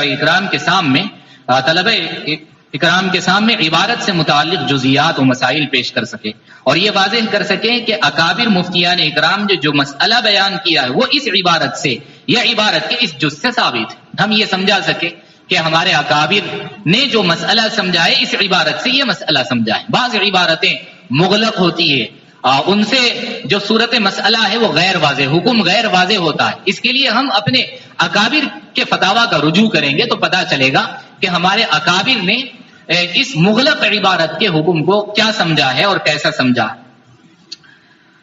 اس سے متعلق اکابر کے اردو مستند فتاوی لے کر اس میں بھی دیکھ لیا جائے۔ طریقہ کار، اس کا طریقہ کار یہ ہے کہ ہمیں جو فقہی باب پڑھانا ہو اس سے متعلق اکابر کے اردو مستند فتاوی لے کر اس میں بھی دیکھ لیا جائے اور ایک طرف سے فتاوی کا مطالعہ کیا جائے اور دلیل مسئلہ میں جو عبارت فتاوی میں موجود ہوگی یہی عبارت درسی کتاب میں بھی ہوگی یا اس سے ملتی جلتی عبارت ہوگی۔ جب یہ عبارت اچھی طرح سمجھ میں آ جائے تو مسئلہ بیان کرتے ہوئے بتا دیا جائے کہ اس عبارت سے یا اس جیسی عبارت سے ہمارے اکابر مفتیان اکرام نے یہ مسئلہ سمجھا ہے۔ تو یہ وہ امور ہیں جن کو تدریس فقہ سے پہلے ہی ملحوظ رکھنا ایک مدرس فقہ کے لیے انتہائی ضروری ہے۔ اب آگے تدریس فقہ سے متعلق کچھ بنیادی باتیں ہیں اور ان بنیادی باتوں کا تعلق دوران تدریس فقہ جن امور کو خیال رکھنا چاہیے ان امور سے متعلق یہ باتیں آگے بتلائی جا رہی ہیں۔ کتاب کامیاب اور ثمر آور تدریس کے لیے دوران تدریس فقہ مندرجہ ذیل امور کو ملحوظ رکھنا انتہائی اہم و ضروری معلوم ہوتا ہے۔ نمبر 1، تصحیح عبارت و ترجمہ۔ جب ہم درسگاہ میں بیٹھے ہوں، طالب علم فقہی کتاب کی عبارت پڑھ رہا ہو تو ہماری یہ ذمہ داری ہے کہ عبارت کی تصحیح کرائی جائے۔ کسی لفظ کے تلفظ میں غلطی ہو رہی ہو تو اس کا صحیح تلفظ اس کے سامنے کیا جائے، صحیح اعراب، وجہ اعراب اس کے سامنے رکھی جائے۔ طلبہ کو درس سے قبل درس کا مطالعہ کر کے آنے کا پابند کیا جائے، یہ بڑی اہم بات ہے۔ جب تک ہمارے طلبہ درس سے پہلے مطالعہ کر کے آنے کے عادی نہیں بنیں گے اس وقت تک ہماری یہ درسیات کا مسئلہ قابو میں آنے والا نہیں۔ بالخصوص فن فقہ کی جو کتابیں ہوتی ہیں ان کی عبارات زیادہ مشکل نہیں ہوتی ہیں، اعراب کے اعتبار سے، ترجمے کے اعتبار سے بار بار وہی الفاظ ریپیٹ ہوتے ہیں، بار بار وہی ترجمہ ریپیٹ ہوتا ہے، کہیں کوئی اجنبی لفظ آ گیا، غریب نیا لفظ آ گیا، اس کو دیکھ کر آنا ہے، اس کو حل کر کے آنا ہے۔ طلبہ کو اس طرح سے پہلے یہ بتایا جائے کہ بھئی یہ اس کا حل کرنا دوسری کتابوں کے مقابلے میں بہت آسان، اس طرح سے ترغیب دے کر آمادہ کیا جائے اور باقاعدہ ان کی نگرانی بھی کی جائے، اور دوسرے دن جس طالب علم کی عبارت خوانی کی ذمہ داری ہو یا پھر کسی بھی طالب علم سے عبارت پڑھوائی جائے اور پہلے پوچھا جائے کہ بھئی عبارت کا مطالعہ کر کے آئے ہو، طالب علم کہے گا کہ ہاں میں مطالعہ کر کے آیا ہوں، اور اگر ہم پوچھیں کہ بھئی مطالعہ کیسے کر کے آئے ہو تو وہ کہے گا کہ میں عبارت پڑھ کر آیا ہوں 2-4 مرتبہ۔ یعنی ہمارے طلبہ یہ سمجھتے ہیں کہ مطالعے کا مطلب یہ ہے، کتاب کے مطالعے کا عبارت کو جیسے تیسے 2-3 مرتبہ پڑھ کر آ جائے، نحوی اعتبار سے، صرفی اعتبار سے، لغوی اعتبار سے حل کرنے کا انہیں کوئی خیال نہیں ہوتا اور ان کی کوئی توجہ بھی نہیں ہوتی۔ تو اسی لیے پہلے سے بتایا جائے کہ عبارت کو کیسے حل کر کے آنا، اگر وہ حل کر کے نہ آئیں تو مناسب تنبیہ کی جائے ان کی، اور پھر ترغیب دلائی جائے چلو آج نہیں کر کے آئے کل کر کے آؤ، کم از کم ایک لائن حل کر کے آؤ۔ اگر ہمارے یہ طلبہ ایک لائن بھی عبارت حل کر کے لانے کے پابند ہو جائے اور بقرعید تک صرف ایک ہی لائن حل کر کے لائیں تو پھر بقرعید کے بعد جب درسگاہیں لگے گی اور ہمارے طلبہ عبارت پڑھنا شروع کریں گے تو جب وہ مطالعہ کریں گے تو ایک لائن حل کرتے کرتے وہ ان کے اندر ایسی صلاحیت پیدا ہو جائے گی کہ وہ دیکھتے ہی دیکھتے 2-4 لائن بلکہ ایک صفحہ پھر ششماہی کے بعد دو دو صفحے حل کر کے لانے کے قابل بن جائے، اس لیے کہ وہ عبارت پڑھتے جائیں گے، ان کو پتہ چلتا جائے گا کہ کون مرفوع ہے کون منصوب ہے۔ اگر رفع پڑھ رہے ہیں تو فاعل کی وجہ سے پڑھ رہے ہیں، نائب فاعل کی وجہ سے رفع پڑھ رہے ہیں، مبتدا کی وجہ سے، خبر کی وجہ سے، کس وجہ سے رفع پڑھ رہا ہے، نصب پڑھ رہا ہے تو تمیز کی وجہ سے، حال کی وجہ سے، مفاعیل میں سے کس مفعول کی وجہ سے اس پر نصب پڑھ رہا۔ تو یہ چیز پیدا ہوگی اگر ہم ان کو عادی بنایا جائے، تو بقرعید تک کم از کم زیادہ نہیں ایک لائن دو لائن کا مکلف اور عادی بنایا جائے۔ تصحیح عبارت و ترجمہ یہ ایک اہم مرحلہ، انہیں اس بات کا عادی بنایا جائے کہ جہاں بات مکمل ہو وہاں ٹھہرے۔ ہمارے طلباء میں یہ ایک اہم بات ہے اور یہ بڑی خامی ہے ہمارے طلباء میں۔ طلباء عبارت خوانی کرتے ہیں تو عبارت فہمی کے ساتھ عبارت خوانی نہیں کرتے، بس ایسے ہی پڑھ لیتے ہیں، انہیں پتہ ہی نہیں چلتا کہ عبارت میں کہاں سے کہاں تک کون سا مسئلہ بیان کیا گیا، بس وہ پڑھ رہے ہیں ایسے ہی۔ بات کہیں ٹھہرنا ہے، وقف کرنا ہے، وہاں پر وقف نہیں کرتے، بلکہ دوسری عبارت کے کسی فعل کو اسم کو ساتھ میں ملا لیتے ہیں، وہاں پر وقف کرتے ہیں۔ تو اس طرح سے بے ڈھنگی انداز میں ہمارے طلباء عبارت پڑھتے ہیں، ان کو اس کا مکلف بنایا جائے، عادی بنایا جائے کہ بھائی جہاں پر ایک مسئلہ ہے وہاں پر آپ وقف کریں، رک جائیں۔ یہ عبارت فہمی سمجھ میں آئے، طالب علم عبارت پڑھ رہا ہو تو ہمیں یہ سمجھ میں آئے کہ عبارت میں جو مسئلہ ہے اس کو سمجھ کر ہمارا طالب علم عبارت پڑھ رہا ہو، اس حد تک وہ عبارت حل کر کے آئے تو سمجھنا چاہیے کہ ہمارا طالب علم عبارت حل کر کے آئے۔ اور اگر وہ عبارت پڑھ رہا ہے اور ادھر سے ادھر خلط ملط کرتا ہے، ایک مسئلے کو دوسرے مسئلے کے ساتھ گڑمٹ کر دیتا ہے، تو ابھی وہ حل عبارت کرنے کی اپنے اندر صلاحیت نہیں رکھتا ہے، یا رکھتا ہے لیکن عبارت کو حل کر کے صحیح طور پر نہیں آیا۔ تو یہ اہم بات ہے کہ جہاں بات مکمل ہو وہاں ٹھہر جائے، عبارت کے ایک جملے کو دوسرے کے ساتھ گڑمٹ اور خلط ملط نہ کرے۔ بالخصوص سوم و چہارم تک کے طلباء پر اس سلسلے میں بہت زیادہ التفات کی ضرورت ہوتی ہے کہ انہیں اعراب عبارت کی باریکیوں سے اچھی طرح روشناس کرایا جائے، پھر عبارت کا ایسا ترجمہ کیا جائے کہ جس میں نحوی و صرفی قواعد کی بھی رعایت ہو جائے۔ بالخصوص نور الایضاح اور قدوری کے طلباء کو تحت اللفظ یعنی لفظی ترجمہ کروایا جائے تاکہ انہیں اچھی طرح پتہ چل جائے کہ کس لفظ کا کیا ترجمہ ہو رہا ہے۔ اگر کہیں مفہومی ترجمے کی ضرورت پیش آ جائے تو پہلے لفظی ترجمہ بتایا جائے پھر مفہومی ترجمہ بتایا جائے۔ نیز ترجمہ اس قدر اہتمام سے کرے کہ کلمے کے ایک دوسرے کے ساتھ تعلق کی نوعیت واضح ہو جائے کہ کون مسند ہے اور کون مسند الیہ۔ پہلے مفردات کا ترجمہ کیا جائے، ان کے ضمن میں صیغہ و ترکیب کی توضیح کی ضرورت ہو تو وہ بھی کی جائے۔ مفردات سمجھانے کے بعد سارے فقرے کا ترجمہ ایک سانس میں کرے، فقرہ لمبا ہونے کی صورت میں مناسب جگہ وقف کرے۔ استاذ خود باقاعدہ فہم کے ساتھ عبارت خوانی طلباء کو کر کے بتائے کہ بھائی عبارت پڑھنے کا یہ طریقہ، اس طرح سے عبارت پڑھا کرو۔ عبارت فہمی کے ساتھ عبارت خوانی ہمارے طلباء پڑھنے کے عادی ہو جائیں گے تو آگے چل کر بڑے باصلاحیت بنیں گے اور یہ جو بنیادی کمزوری ہے یہ ختم ہوگی۔ جب عبارت و ترجمے پر طالب علم کی گرفت مضبوط ہو جائے گی تو نفس مسئلہ سمجھنے اور یاد رکھنے پر اچھی طرح قادر ہو جائے گا۔ اگر عبارت نہیں سمجھا، ترجمہ نہیں سمجھا تو پھر نفس مسئلہ بھی یاد نہیں ہوگا طالب علم کو۔ وہ زور زور سے منڈی تو ہلائے گا، استاذ پوچھے گا کہ بھئی سمجھ میں آیا تو وہ زور سے منڈی ہلائے گا کہ ہاں سمجھ میں آیا۔ یہ سمجھائے یا نہیں سمجھائے اس وقت پتا چلے گا جب استاذ پوچھے کہ بھئی چلو کہو کیا سمجھے ہو بتاؤ۔ یہ جو عبارت پڑھی گئی اور ترجمہ کیا گیا اس کا موٹا سا مطلب اور یہ جو صورت مسئلہ بتایا گیا آپ ذرا اپنی زبان میں بتاؤ، اپنے الفاظ میں بتاؤ، تو طلباء سے اس طرح سے کہلوایا جائے اور ہر 2-4 دن میں اس طرح سے ہو، ورنہ ہوگا یہ کہ طلباء سے اگر نہیں کہلوایا جائے گا تو طلباء سال بھر اسی طرح سے منڈی ہلاتے رہیں گے اور استاد یہ سمجھے گا کہ میرا درس میرے اپنے طلباء اچھی طرح سے سمجھ رہے ہیں، اور سال گزر جائے گا اور طالب علم کے اندر جو مسائل سمجھنے کی صلاحیت پیدا ہونا چاہیے اور فقہ کے مطالعے کی جو صلاحیت پیدا ہونا چاہیے وہ بالکل نہیں ہوگی۔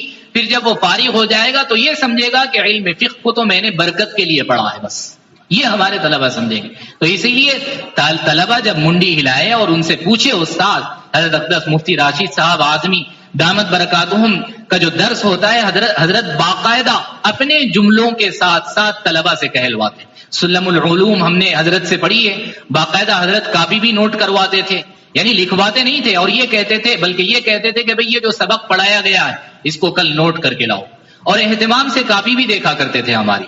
تو سلم العلوم کی عبارت سمجھاتے وقت حضرت والا باقاعدہ طلبہ سے کہتے تھے کہو کیا ہے یہ، اس کا مسئلہ کیا ہے، اس کا جواب کیا ہے، اور یہ اس کا مطلب کیا ہے، کہو اپنی زبان سے. سارے طلبہ بلند آواز سے اس کا مطلب کہتے تھے. تو اس کا اہتمام ہونا چاہیے کہ طلبہ کو ہم جب درس دیں تو مکمل طور پر جمع حاضر بھی رہیں، واحد حاضر بھی رہیں، دونوں اعتبار سے ہمارے اپنے طلبہ استاذ کی طرف، استاذ کی تفہیم کی طرف، استاذ کے درس کی طرف متوجہ رہیں. اور متوجہ ہمارے طلبہ اسی وقت رہیں گے جب ان کے اوپر دباؤ رہے گا کہ بھئی کبھی بھی یہ پوچھ لیتے ہیں، بتائی گئی بات کو یہ پوچھ لیتے ہیں کسی بھی وقت. دباؤ رہے گا تو ہمارے طلبہ پڑھیں گے.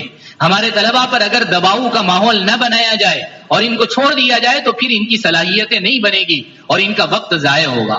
جب عبارت و ترجمہ ہو جائے گا تو اس کے بعد پھر تفہیم عبارت کا مرحلہ ہے. طالب علم کے سامنے اچھی طرح سے عبارت کی تصحیح ہو گئی، ترجمہ ہو گیا، تو اب طالب علم کو فقہی کتاب کی عبارت سمجھانی، اس کے لیے کچھ امور یہاں پر لکھے گئے ہیں جن کا حاصل یہ ہے کہ جس مسئلے کو سمجھانا ہے پہلے نفس مسئلہ سمجھا دیا جائے، اس کے بعد پھر خارج سے اس کی مثال دے کر اس کو سمجھائے اور پھر اس سے کہلوائے چلو بھئی آپ کہو. ایک ہی طالب علم سے صحیح، چلو آپ کہو، سارے طلبہ سنیں، آپ کہو میں نے جو صورت مسئلہ بیان کی ہے اسی طرح سے آپ بھی بیان کرو. میں نے جو مثال سے مسئلہ سمجھایا ہے اور مثال کو اس مسئلے پر، اس قاعدے پر منطبق کر کے سمجھایا ہے، تم بھی بتاؤ. اور پھر دوسرے دن بھی اس کا اہتمام کریں. تو اس طرح سے کتاب قابو میں رہتی ہے اور طلبہ کتاب کو سمجھنے والے بنتے ہیں. طالب علم جس مسئلے کی عبارت پڑھا ہے پہلے اس کا نفس مطلب سہل و آسان انداز سے ذہن نشین کروایا جائے، بلکہ طالب علم سے نفس مسئلہ کہلوایا جائے تاکہ نفس مسئلہ ان کے ذہنوں میں اچھی طرح سے رچ اور بس جائے. اور دوران تفہیم کتاب بالخصوص نور الازام و قدوری کے طلبہ کے لیے نفس مطلب پر ہی اکتفا کرنا چاہیے، کیونکہ ان جماعتوں میں خارجی تقریرات سے طلبہ الجھ جاتے ہیں اور نفس مسئلہ سمجھ نہیں پاتے. خارجی باتیں ہم کریں گے اگرچہ فقہ سے متعلق ہو تو خارجی باتیں آنے کی وجہ سے ان کی نظروں سے جو اصل مسئلہ ہے، نفس مسئلہ ہے، وہ اوجھل ہو جائے گا. اسی لیے اس کا اہتمام ہونا چاہیے کہ نفس مسئلہ سمجھایا جائے. حضرت اقدس مولانا جمیل احمد صاحب سکروڑوی رحمۃ اللہ علیہ ایک مرتبہ دارالعلوم رحمانیہ تشریف لائے تھے. ہم کچھ اساتذہ، دو چار اساتذہ مہمان خانے میں حضرت کے پاس بیٹھے ہوئے تھے. تو حضرت سے ہم نے کہا کہ حضرت کوئی نصیحت فرما دے کہ تدریس کیسی ہونی چاہیے. تو حضرت نے اس وقت فرمایا تھا کہ اتنا سمجھاؤ، سبق جو بھی پڑھاؤ اتنا سمجھاؤ کہ طالب علم کو یہ سمجھ میں آئے کہ میرا استاذ مجھے سبق سمجھانا ہی چاہتا ہے، سمجھائے بغیر چھوڑنا نہیں چاہتا، سمجھائے بغیر یہ چھوڑنے والا نہیں ہے. اتنا زیادہ سمجھانے پر اور آسان بنا کر سمجھانے پر کوشش کی جائے. یہ حضرت والے نے نصیحت فرمائی تھی. اور حضرت والا سے ہم نے کتاب الشفا ہدایہ پڑھی ہے، وہاں پر حضرت والا کا درس انتہائی سہل ہوتا تھا، انتہائی صریح اور انتہائی شستہ الفاظ، انتہائی جامع الفاظ حضرت والا کے ہوا کرتے تھے. اور ایسا معلوم ہوتا تھا کہ بس شفا کے اندر جو سبق ہے وہ سبق وہیں پر یاد ہو گیا، ایسا محسوس ہوتا تھا. الگ سے گویا کہ پڑھنے کی ضرورت نہیں، ایسا محسوس ہوتا تھا. اتنا زیادہ سہل کر کے، اتنے زیادہ شستہ اور اتنے زیادہ جامع اور مرتب اور مسہل انداز میں حضرت والا اپنے سبق کو پیش کیا کرتے تھے. اسی طرح سے عبارت مغلق، بعض کتاب کی عبارت نور الازام میں بعض مقامات مغلق ہیں، کھول کر سمجھانا پڑتا ہے. ظاہر عبارت کو دیکھتے ہی مطلب سمجھ میں نہیں آتا. قدوری کے اندر بعض عبارات مغلق ہیں، ان کو کھول کر سمجھانا پڑتا ہے. بعض مقامات پر وجہ فرق کو بتانا پڑتا ہے.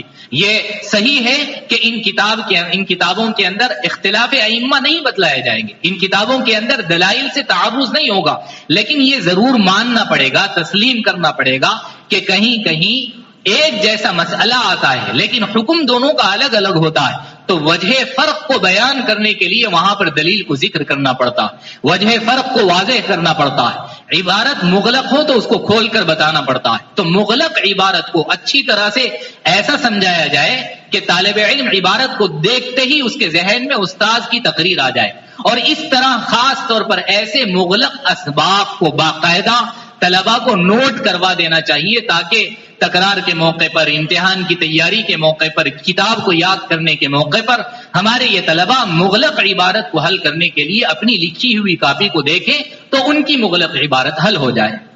اور عبارت مغلق ہونے کی صورت میں اس کی آسان الفاظ اور مناسب تعبیرات کے ختم سے ایسی جامع تشریح ہونی چاہیے کہ طالب علم اچھی طرح سے ذہن نشین کر سکے اور عبارت دیکھتے ہی طالب علم کے سامنے وہ تشریح آ جائے اور سارا اغلاق ختم ہو جائے. اور بالخصوص مغلق و مشکل عبارت کی تشریح کو کاپی میں نوٹ کروانے کا اہتمام بھی کرنا چاہیے تاکہ بوقت ضرورت طلبہ اس سے رجوع کر سکے. ایسے ہی مفتہ بھی اقوال، یہ ایک اہم کام ہے، مدرس فقہ کے لیے بڑا اہم کام ہے کہ ساری کتابوں کے اندر چاہے وہ مالا بدمن ہوئے، چاہے وہ نور الازا ہو، مفتہ بھی قول کی وضاحت کی جائے. ویسے نور الازا میں اکثر مفتہ بھی اقوال، لیکن کہیں کہیں غیر مفتہ بھی قول ہے. تو جہاں غیر مفتہ بھی قول ہے، ہماری اپنی ذمہ داری یہ بنتی ہے کہ طالب علم کو بتا دے کہ بھائی یہ غیر مفتہ بھی قول ہے اور مفتہ بھی قول یہ ہے، اس کو نوٹ کر لیا جائے، طلباء کو اس کی وضاحت کر دینا چاہیے. اور پھر مفتبی قول کیا ہے؟ لفظ مفتبی سے واقف نہیں ہوتے، چونکہ دوم کے طلباء ہے، اول میں مالا بدہ منہ پڑھنے والا طالب علم ہے. اگر ہم یہ کہیں کہ مفتبی قول یہ ہے، اب وہ بیچارہ لفظ مفتبی کو ہی نہیں سمجھتا. تو یہ جو طلباء کی ذہنی سطح ہے، اس اعتبار سے یہ جو لفظ مفتبی ہے اس کی بھی وضاحت کر دینی چاہیے کہ لفظ مفتبی کسے کہتے ہیں. پہلے اس کی وضاحت کر دے، اس کے بعد پھر تعیین کرے کہ بھئی مفتبی قول یہ ہے، تاکہ ہمارا طالب علم اچھی طرح سے سمجھ لے. بہت سارے الفاظ آتے ہیں، لفظ استحسان آتا ہے، ہمارے طلبہ سمجھتے ہی نہیں ہے استحسان کسے کہا جاتا ہے. یہ سمجھے ہوئے تھے لیکن بھول چکے استحسان کسے کہتے. استحسان کے مفہوم کو واضح کیا جائے. ہدایت کے اندر غیر مدرک بالقیاس کا لفظ آتا، ہم کہتے ہیں کہ بھئی یہ غیر مدرک بالقیاس. طالب علم سمجھتا ہی نہیں کہ غیر مدرک بالقیاس کا کیا معنی ہے، اس کی وضاحت کی جائے. ہم قیودات، فوائد قیود بیان کرتے وقت کہتے ہیں کہ ما بہل امتیاز ہے. یہ ما بہل امتیاز کس چڑیا کا نام ہے؟ طالب علم واقف ہی نہیں. اسی لیے ہم پہلے یہ بتائیں کہ ما بہل امتیاز کا یہ مطلب ہے، اور اس کے بعد بتائیں کہ یہ ما بہل امتیاز کیسے بن رہا.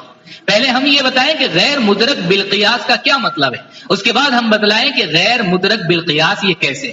اس طرح سے امر تعبدی کا بھی لفظ آتا. تو یہ ایسے الفاظ ہیں جن کی وضاحت ہمارے بعض مرتبہ تو ضمیر کے مرجع کے مطلب کو بھی نہیں سمجھتے ہمارے طلبہ. جیسے کوئی عبارت آئے لا يجوز استعمالہ کا لفظ آئے، لا يجوز استعمالہ کا لفظ آئے، اب ہو ضمیر کا مرجع، ترجمہ بھی وہ کرتے وقت اس کا استعمال جائز نہیں. اب اگر پوچھا جائے کہ بھائی کس کا استعمال جائز نہیں ہے، ہمارا طالب علم واقف ہی نہیں کہ اس ضمیر کا مرجع کیا ہے. اب اگر ہم یہ کہیں کہ بھائی اس ضمیر کا مرجع یہ ہے، تو وہ یہ نہیں سمجھتا ہے کہ ضمیر کا مرجع کسے کہتے، ضمیر کے مرجع کا مطلب کیا ہے یہ بھی نہیں سمجھتا. اسے بھی کھول کر بتلانے کی ضرورت ہے. ضمیر کے مرجع کا مطلب یہ ہے کہ ضمیر جس اسم کی طرف لوٹ رہی ہے اس اسم کو ضمیر کا مرجع کہا جاتا ہے. تو ترجمہ کرتے وقت ضمائر کے مرجع کی تعیین کا بھی اہتمام کرنا یہ ہماری اپنی ذمہ داری ہے. اور طلبہ جب ترجمہ کرے، کئی مرتبہ امتحان کی کاپیاں یا کہیں پر امتحان لینے کا موقع ہوتا ہے، کاپیاں دیکھنے کا موقع ہوتا ہے، تو طلبہ سے حالانکہ صراحت کے ساتھ سوال میں پوچھا جاتا ہے کہ ضمائر کے مرجوں کی تعیین کے ساتھ ترجمہ کریں.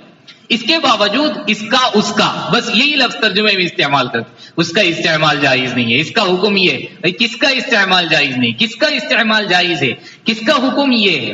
یہ وضاحت ہمارے اپنے طلباء کو دوران درس ہی کر دینا چاہیے کہ ضمیر کے مراجع کے ساتھ وہ ترجمہ کرنے کے عادی بنے. اگر لفظ اس کا استعمال کر رہے ہیں تو پھر وہ طے کریں کہ اس کا کیا مطلب ہے. دوران تدریس فقہ طلبہ اکرام کو کتاب کا حاشیہ و بین سطور دیکھنے کا بھی مکلف اور عادی بنایا جائے. یہ ایسی باتیں ہیں جو طلباء کے اندر موجود صلاحیتوں کو ابھارنے والی، اور اگر صلاحیت نہیں ہے تو یہ طریقے صلاحیت گر ہیں، صلاحیت بنانے والے طریقے. ہمارے اپنے طالب علم سے بین سطور پڑھوایا جائے. اگر وہ نہیں پڑھتا ہے، نحوی غلطی کرتا ہے، ہم تصحیح کر دیں اور بتائیں کہ بھائی اس کا یہ صحیح عبارت ہے، صحیح اعراب یہ ہے، اس کا یہ مطلب ہے، یہ ترجمہ. آئندہ وہ غور کرے گا. اگر کوئی اس میں غلطی ہوگی تو ہم سے اصلاح کروائے گا. کم از کم روزانہ ایک حاشیے کے مطالعے کا طالب علم کو پابند کیا جائے. نور الازا ہی سے ہم طلباء کو بعض مرتبہ جو مطلب بتاتے ہیں اکثر ایسا ہوتا ہے کہ وہ حاشیے کے اندر موجود ہوتا ہے. کبھی مرادی معنی اور لفظ کا مصداق بتلانا ہوتا ہے تو وہ بین سطور میں لکھا ہوا ہوتا ہے. تو ہم طالب علم کو وہ پڑھ کر بتائیں کہ دیکھو اس لفظ کا مصداق یہاں بین سطور میں لکھا ہوا ہے. اور اس مغلق عبارت کا مطلب حاشیے کے اندر لکھا ہوا ہے، استاد خود پہلے پڑھے، عبارت کو پڑھے اور طالب علم کو سنا کر مطلب واضح کرے، پھر اس کے بعد طالب علم سے کہے کہ اگلے سبق کا یہ حاشیہ آپ ایک حاشیہ حل کر کے لائیں۔ اگر ہمارا طالب علم حاشیے کو 50% بھی حل کر کے لاتا ہے تو وہ کامیاب ہے، 50% بھی۔ حضرت مفتی سعید صاحب پالن پوری علیہ الرحمہ فرمایا کرتے تھے کہ حاشیے کو اگر 50% بھی حل کر کے لائے طالب علم کامیاب ہے۔ تو ہم دوسرے دن سنیں اس سے حاشیہ، غلطی کرے گا، کبھی اعراب کی غلطی ہوگی، کبھی تلفظ کی ہوگی، کبھی ترجمے کی ہوگی، لیکن اس کا معمول ہم بنائے رکھیں، اس کو مکلف بنائیں، عادی بنائیں کہ بھائی حاشیے کا روزانہ کم از کم ایک حاشیے کا مطالعہ کرے، پھر بقرعید کے بعد، شش ماہی کے بعد اس کی تعداد میں اضافہ کرے، 2 حاشیے 3 حاشیے، اس طرح سے ہمارے طالب علم کے اندر مطالعے کی صلاحیت، عبارت کو سمجھنے کی صلاحیت پیدا ہو۔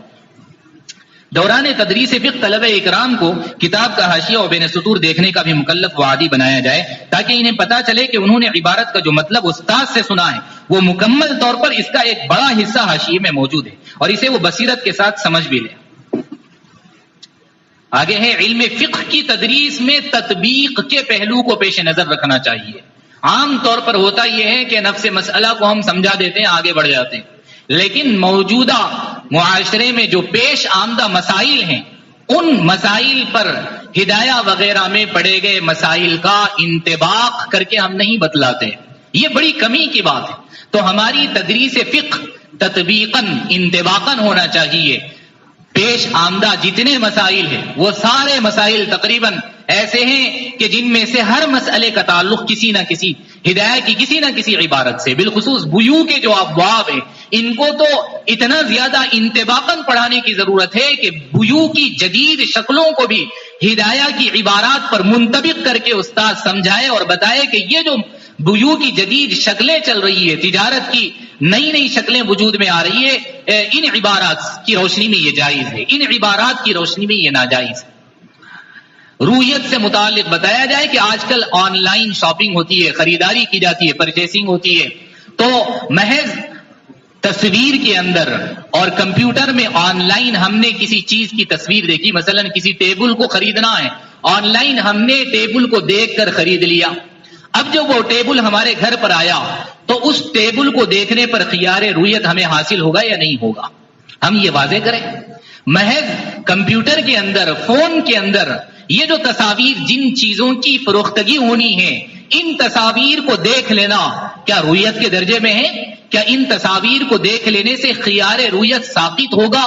ہم اس کی وضاحت کریں طلبہ کے سامنے۔ خیار رویت کی جب بحث ہم پڑھاتے اور بھی بہت ساری صورتیں ہیں، تو ہمارا جو علم فقہ ہے، علم فقہ کی تدریس تطبیقی ہونی چاہیے، یعنی کتاب میں موجود مسائل کو موجودہ مسائل و حالات پر اچھی طرح سے منطبق کر کے سمجھایا جائے، بالخصوص ابواب بیوع وغیرہ کے مسائل کو تو منطبقاً ہی پڑھانا چاہیے۔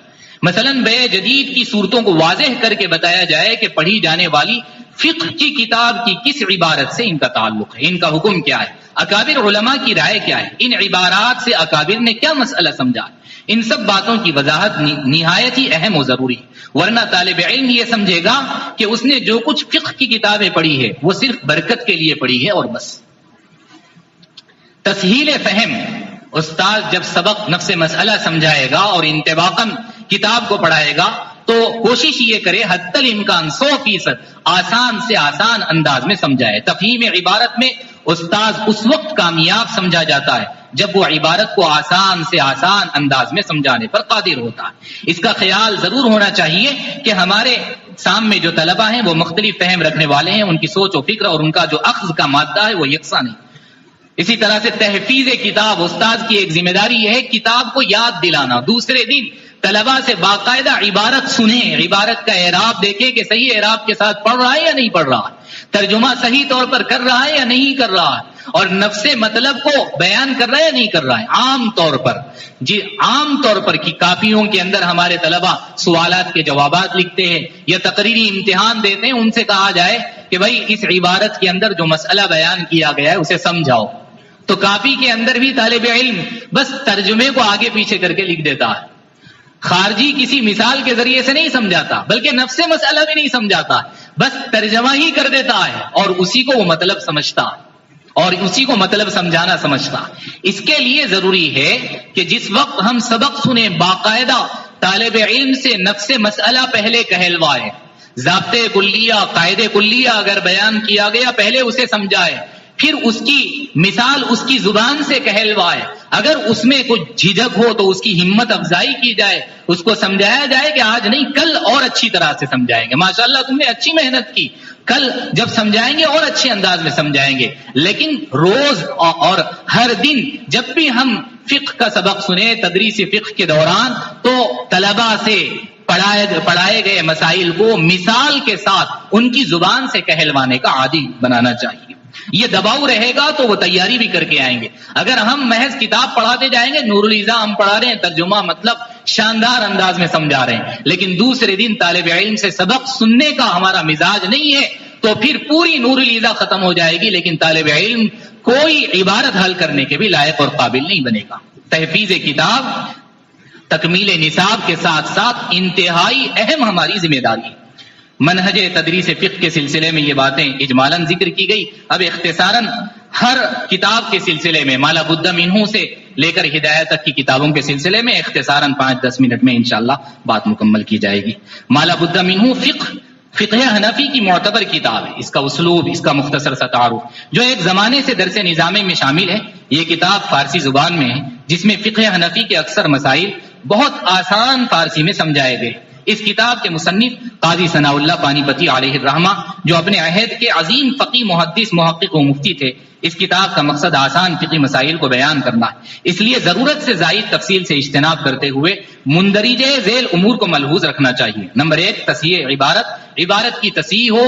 طالب علم فارسی کا تلفظ صحیح طور پر کر لے. آج افسوس کے ساتھ کہنا پڑتا ہے کہ فارسی میں ہمارے طلبہ اتنے کمزور ہو گئے کہ فارسی الفاظ کا صحیح تلفظ تک ہمارے طلبہ نہیں کر سکتے. سبق پڑھ رہے ہیں، مالا بدھ مینو پڑھ رہے ہیں، ششمائی امتحان لیے، اگر تقریری امتحان لیا جائے تو فارسی الفاظ کا صحیح تلفظ تک نہیں کر سکتے. پہلے الفاظ کا تلفظ صحیح کرایا جائے اور اس کے بعد پھر ترجمہ کرایا جائے، آسان ترجمہ.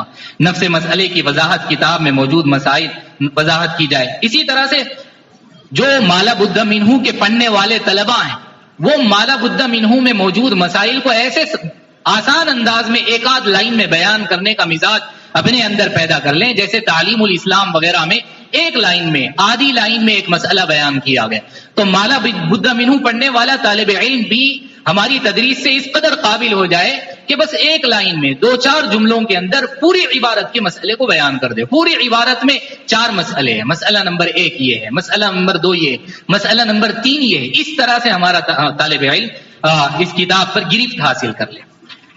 دوسرے نمبر پر انتہائی اہم کتاب ہے نور الایضاح. نور الایضاح علامہ ابو الاخلاص حسن شرمبلالی حنفی رحمۃ اللہ علیہ کی مایہ ناز اور مقبول عام کتاب ہے. 4 صدی سے مسلسل داخل نصاب چلی آ رہی. فقہ حنفی پڑھنے والے طلباء کو عربی زبان میں سب سے پہلے یہ کتاب پڑھائی جاتی ہے. اس کتاب کی جملہ خصوصیات میں سے ایک یہ ہے کہ اس کے چند ایک مسائل کے علاوہ سارے مسائل مختبی. جگہ جگہ مصنف علیہ الرحمٰ نے علامت خطوہ کے ذریعے اس کی نشاندہی بھی فرمائی. اس کتاب میں مندرجہ ذیل امور کو ملحوظ رکھنا چاہیے. نمبر 1 تصحیح عبارت. یہ انتہائی ضروری امر ہے اور بنیادی چیز ہے جس میں مشکل وجوہ اعراب کا اجرا ہونے کے ساتھ تلفظ کی صحیح ادائیگی بھی ہو جائے. غیر منصرف کو منصرف تو نہیں پڑھ رہا ہے، غیر منصرف پر یہ کسرہ تو نہیں پڑھ رہا ہے، غیر منصرف پر تنوین تو نہیں لگا رہا. ان چیزوں پر اور بھی ان جیسی باریک چیزوں پر اچھی طرح سے غور کیا جائے. طلبہ سے بار بار عبارت پڑھائی جائے. ایسا نہ ہو کہ ایک طالب علم جیسی تیسی اٹکتے ہوئے عبارت پڑھ لیا، ہم نے اپنا درس شروع کر دیا. ایسا نہ ہو. ایک طالب علم پڑھا، پھر دوسرے سے پڑھائی جائے، تیسرے سے پڑھائی جائے، تاکہ بار بار عبارت پڑھنے اور سننے والے طلبہ کی عبارت کی روانی آ جائے ان کے اندر، عبارت خوانی پیدا ہو جائے اچھی طرح سے صفائی کے ساتھ ان کے اندر. اور طلبہ سے بار بار عبارت پڑھائی جائے اور عبارت فہمی کے ساتھ عبارت خوانی کی ترغیب دی جائے. ہمارا طالب علم جو عبارت پڑھ رہا ہے سمجھ کر پڑھ رہا ہو، اس قابل اس کو بنایا جائے، اس کو ترغیب دی جائے. بات جہاں مکمل ہو وہاں وقف کرنے کا عادی بنایا جائے. واضح اور شستہ ترجمہ ضمائر کے مراجع کے ساتھ کیا جائے، ورنہ ضمیر کا مرجع پتہ ہی نہیں چلتا. استاد نے کر دیا، اس کا استعمال جائز نہیں، اب وہ بھی وہی ترجمہ کر رہا ہے، مطلب میں بھی وہی بیان کر رہا ہے کہ اس کا استعمال جائز نہیں. کس کا استعمال جائز نہیں ہے طالب علم کو پتہ نہیں چلتا. تو ضمائر کے مراجع کی تعیین کا اہتمام، وضاحت کر. نفس مسئلہ کو اچھی طرح سمجھایا جائے، مسئلے کی تفہیم کے بعد طلباء سے مسئلہ کہلوایا جائے، مشکل کلمات کی لغوی اور مرادی معنی اور اصطلاحی تعریفات کو باقاعدہ کاپی میں نوٹ کروایا جائے۔ طلباء کے پاس ہر فقہ کی کتاب کی ایک کاپی ہونی چاہیے، نور العزا ہے تو نور العزا کے نام سے ایک کاپی، قدوری ہے تو قدوری کے نام سے ایک کاپی، ہر فقہ کی کتاب کے نام سے ایک کاپی اس کے پاس ہونا چاہیے۔ مرادی معنی ہے، اصطلاحی تعریفات ہے، اور اسی طرح سے مصداق ہے، بعض مغلق عبارت کا حل ہے، ان کو باقاعدہ کاپیوں کے اندر لکھایا جائے۔ استاذ بطور خاص تحتوی علی مراقی الفلاح کو مطالعے میں رکھے، لیکن طالب علم کو صرف اس کی ذہنی سطح کے مطابق ہی بات بتائے، ساری باتیں بتلانا ضروری نہیں ہے۔ ہمارے اکابر میں سے کسی کی بات ہے کہ استاد کا مطالعہ جو وہ طالب علم کو بتلانے جا رہا ہے 3 گنا زائد ہونا چاہیے، صرف 1/3 حصہ وہ طالب علم کو مطلب بتلائے، باقی وہ جو 3 حصے ہیں 2 حصے ہیں اس کو اپنے لیے رکھے۔ مختصر القدوری انتہائی اہم کتاب ہے، سدا بہار کتاب ہے کہ صدیاں گزرنے پر بھی اس کتاب کی آب و تاب، شہرت، مقبولیت میں فرق نہیں آیا۔ یہ کتاب بھی فقہ حنفی کی بنیاد ہے، یہ ایک سلیس، آسان، مختصر مگر جامع کتاب ہے جس کی تدریس بڑے اہتمام سے ہونی ضروری ہے۔ حضرت اقدس مفتی تقی عثمانی صاحب دامت برکاتہم نے جو باتیں مختصر القدوری سے متعلق لکھی ہیں ان کو یہاں پر نقل کر دیا گیا ہے۔ نمبر 1، عبارت ہر طالب علم سے بار بار پڑھائی جائے، یہ بات آ گئی اوپر۔ کتاب میں جو مسئلہ بیان ہوا ہے صرف اس کو سمجھانے اور ذہن نشین کرانے پر زور دیا جائے، خارجی مباحث نہ چھیڑی جائے۔ نمبر 3، مسئلے کے دلائل بیان کرنے کی ضرورت نہیں، البتہ جہاں مسئلے کا سمجھنا دلیل پر موقوف ہو یا 2 مسئلوں میں وجہ فرق بیان کرنا ضروری ہو، صرف وہاں دلائل ذکر کیے جائیں۔ نمبر 4، استاذ قدوری کی شروع میں سے بطور خاص جوہرہ اور لباب کو مطالعے میں رکھے، اور ضرورت کے وقت ہدایہ اور اس کی شروع سے بھی مدد لی جائے، لیکن طالب علم کو صرف اتنی بات بتائی جائے جو اس کی ذہنی سطح کے مطابق۔ شروع کے علاوہ استاذ کو چاہیے کہ وہ بہشتی زیور اور امداد الفتاوی بھی اپنے مطالعے میں رکھے، اور ہر سبق میں یہ دیکھ لیا کرے کہ کتاب کا کوئی مسئلہ مفتہ بھی قول کے خلاف تو نہیں، اگر خلاف ہو تو مفتہ بھی قول بھی ذکر کرے۔ تمام فقہی اصطلاحات اور ان کا مفہوم مصداق طالب علم کو زبانی یاد کرایا جائے، اسی طرح ہر باب سے متعلق بنیادی باتیں بھی بتلائی جائے، نفس مسئلہ کو عمدہ اسلوب سے سمجھایا جائے۔ شرح وقایہ انتہائی اہم کتاب ہے اور اس میں استرسال ہے، یہ متن علامہ تاج الشریعہ کا متن ہے۔ اصل میں یہ متن قدوری اور ہدایہ کو سامنے رکھ کر لکھا گیا ہے۔ مصنف رحمۃ اللہ علیہ نے یہ متن اپنے پوتے علامہ صدر الشریعہ اصغر عبید اللہ بن مسعود کے حفظ کے لیے لکھا، پھر انہوں نے ہی اس کی شرح بھی لکھی ہے ان کے پوتے نے۔ اس کتاب کا مقصد یہ ہے کہ فقہ کے سادہ مسائل سے واقفیت حاصل کرنے کے بعد طالب علم فقہاء کرام کے اختلافات اور دلائل سے تعارف حاصل کر لے۔ شرح وقایہ کا مطالعہ کرنے والے استاذ کو سیایا فی کشف ما فی شرح الوقایہ اور اسی طرح سے عمدۃ الرعایہ اور اکابر کے جو فتاوی ہے ان کو ضرور مطالعے میں رکھنا چاہیے، کیونکہ شرح وقایہ میں بعض مقامات میں غیر مفتبی اقوال آ گئے، طلبہ کو بتایا جائے کہ یہ غیر مفتبی اور مفتبی اقوال یہ ہیں، ان کو بتایا جائے۔ کنز الدقائق کی تفصیلات آپ نے حضرت مفتی ریاض صاحب دامت برکاتہم سے سنی ہے۔ ہدایہ کے سلسلے میں کچھ باتیں اختصاراً بتلائی جاتی ہے۔ اس کتاب کو علامہ مرغنانی رحمۃ اللہ علیہ نے نہایت زہد و تقوی، اخلاص و للہیت کے ساتھ لکھا۔ یہ کتاب 13 سال کے عرصے میں مسلسل روزے کی حالت میں لکھا ہے۔ آپ کی یہ کوشش ہوتی تھی کہ اس عمل کی خبر کسی کو نہ ہو۔ اللہ تعالیٰ نے صاحب ہدایہ کی اس کتاب کو مقبولیت و محبوبیت عطا فرمائی جو دیگر مصنفین و مؤلفین کے حصے میں نہ آئی۔ حضرت امام العصر علامہ انور شاہ کشمیری رحمۃ اللہ علیہ ہدایہ کے بارے میں فرماتے ہیں کہ چاروں فقہی مسالک میں فقہا نے بہت کتابیں لکھی اور ان میں بعض مضامین اور اسلوب بیان کے اعتبار سے بہت بلند مرتبہ، لیکن ہدایہ جیسی کوئی کتاب آج تک نہیں لکھی گئی۔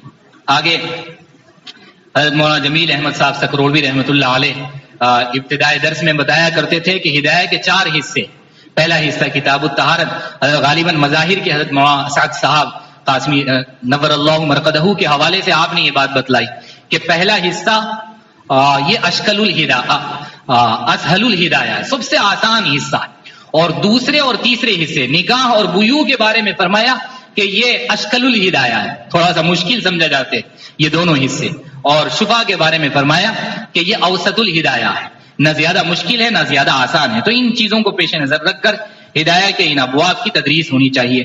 ہدایہ کی تدریس کے سلسلے میں حضرت اقدس مفتی تقی عثمانی صاحب نے جو باتیں لکھی ہے ان کو اختصاراً یہاں پر بتلایا گیا۔ ہدایہ کے اندر نفس عبارت یعنی تصحیح عبارت ہو جائے، ترجمہ ہو جائے، نفس مسئلہ سامنے آ جائے، لیکن نفس مسئلہ کو موجودہ زمانے میں پائی جانے والی صورتوں پر اچھی طرح سے منطبق کر کے سمجھایا جائے، اور جب دلائل سمجھایا جائے تو وجہ استدلال یعنی طریقے استدلال کیا ہے. امام ابو حنیفہ رحمۃ اللہ علیہ کا استدلال فلاں آیت کریمہ ہے، فلاں حدیث شریف ہے، تو استدلال کیسے کیا گیا ہے، اس مسئلے کو اس آیت کے لیے دلیل کیسے بنایا گیا، یہ بڑی اہم بات ہے. اور بعض مقامات میں باقاعدہ طلبہ کو لکھانا چاہیے کہ اس مسئلے کے سلسلے میں احناف نے حدیث شریف سے یوں استدلال کیا ہے، دلیل عقلی سے یوں استدلال کیا ہے. دلائل نقلیہ دلائل عقلیہ دونوں کی وضاحت کرنی چاہیے. مذکورہ دونوں امور پہلے کتاب سے ہٹ کر طلباء کو سمجھائے جائے. نمبر 6 میں ہے حل کتاب کے لیے عنایہ اور کفایہ کو بنیاد بنایا جائے، اور دلائل کی تفصیل کے لیے فتح القدیر بالانتخاب ہی صحیح. اگر بالاستیعاب ہم فتح القدیر نہیں پڑھ سکتے تو بالانتخاب ہی صحیح فتح القدیر کو دیکھا جائے، اور اسی طرح سے بنایا للعینی سے مدد لی جائے. اسی طرح سے نیز ہدایت کے حل کے لیے آگے کچھ باتیں لکھی گئی ہے. فقہی ضوابط حضرت مفتی اسامہ صاحب پالنپوری دامت برکاتہم، یہ حضرت مفتی سعید احمد صاحب پالنپوری علیہ الرحمہ کے داماد، بڑی جاندار انہوں نے فقہی ضوابط کو تمثیلات تشریحات کے ذریعے سے لکھا ہے اور جمع کیا ہے. حضرت مفتی سلمان صاحب منصور پوری نے گویا کہ ہدایہ کے جو ضوابط ہے ان ضوابط والی کتاب اس کو قرار دیا ہے. تو ہدایہ پڑھانے والے استاذ کو چاہیے کہ فقہی ضوابط کو بھی مطالعے میں رکھیں. بیوع پڑھانے والوں کے لیے ضرورت ہے کہ فقہ البیوع اور اسی طرح سے اسلام اور جدید معاشی مسائل کو بھی سامنے رکھے تاکہ جدید معاشی مسائل ہمارے سامنے آئے. اسی طرح سے حضرت مولانا نعمت اللہ صاحب دامت برکاتہم، اللہ تعالیٰ آپ کی عمر میں عافیت کے ساتھ برکت عطا فرمائے، حضرت فرمایا کرتے تھے کہ ہر حنفی عالم کے پاس بدائے ثنائے اور اعلاء السنن ہونی چاہیے. تو یہ باتیں اختصاراً طوالت ہو گئی کافی، معذرت کے ساتھ. اللہ تعالیٰ کہی گئی سنی گئی باتوں پر پابندی اہتمام کے ساتھ عمل کی توفیق عطا فرمائے. آمین. جزاکم اللہ. نہایت ہی بہترین اسلوب اور بہترین انداز سے ہمارے سامنے یہ محاضرہ پیش ہوا ہے. ایسا دل چاہ رہا تھا کہ اور سنتے جائیں، مفتی صاحب سناتے جائیں. بس یہی کہا جائے گا کہ حضرت مفتی صاحب نے نہایت اہم باتیں ہمارے سامنے بیان کر دی ہیں. اب جس کا جی چاہے پائے وہ روشنی ہم نے دیا جلا کے سر عام رکھ دیا. میں مفتی صاحب کا انتہائی مشکور ہوں. اب میں حضرت مفتی صاحب جو ہماری نگرانی اجلاس ہیں، خواہش کرتا ہوں کہ حضرت مفتی صاحب اپنے مختصر ناصحانہ کلمات سے ہم سب کو مستفیض بنائیں.